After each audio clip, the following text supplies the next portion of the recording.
ইবাদত দমনের হস্তক্ষেপ করতে চাই। ন্যায়ের সবক আমাদের ফিরে করতে হবে, সত্যের সবক ফিরে করতে হবে। জালিমের নেই বলে থাকবে, এই দেশ জালিমের দেশ নয়।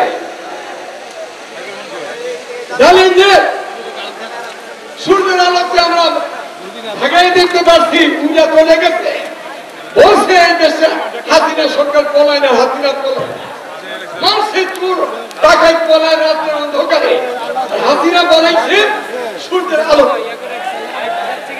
এই খুনি সরকার বিশাল লাগুইরা ইনোস সরকার নতুন আসছেন দেশের মধ্যে।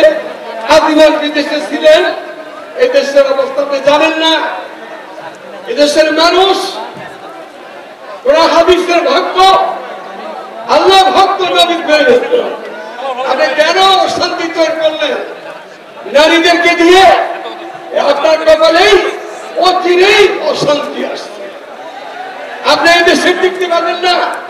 টিকতে হলে আমি হেফাজতে ভেদে যা, হেফাজতে বাড়ি চিলাগান, আপনার বাড়ি চিলাগান, টাকা বাদ দিয়া নারী পুলিশের দবা করে ভালো হবে। তা যদি না হোক, আমি বলছিলাম শেখ হাসিনাকে ভালো হন, ভালো হন, ভালো হয়ে যান। লাইনে আপনাকে ভাগার পথ ধরেন না। আপনাকে আত্মীয় হিসাবে হাসিনা বের করে দিচ্ছে। আপনার জানতে দিয়ে মুদির কাছে গাইতেছে। আপনি মুদির দেশে আসছেন, ডক্টর ইউনূসকে বলছে আপনি হাসিনার মতো হয়ে যদি হন আপনি চিরাগের বদ্ধবাদী দিয়ে হবে। আপনি বাপের দেশ দেখতে পাবেন না, ঢাকা দিয়ে আপনাকে নাটক দেওয়া হবে। আমি বলবো আমি হেফাজত পাবে।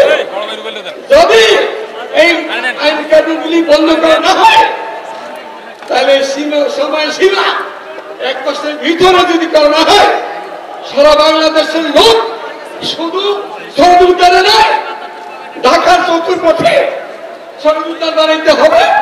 এবং এই আইন বিশ্ববিদ্যালয়কে বের হতে দেবে না। সবাই বেদাতের মধ্যে হেদায়েত নাই, হারামের মধ্যে আরাম নাই, কোনো বাতিলের সাথে আপোষ নেই, কোনো বাতিলের সাথে আপোষ নেই। কাদিরে কি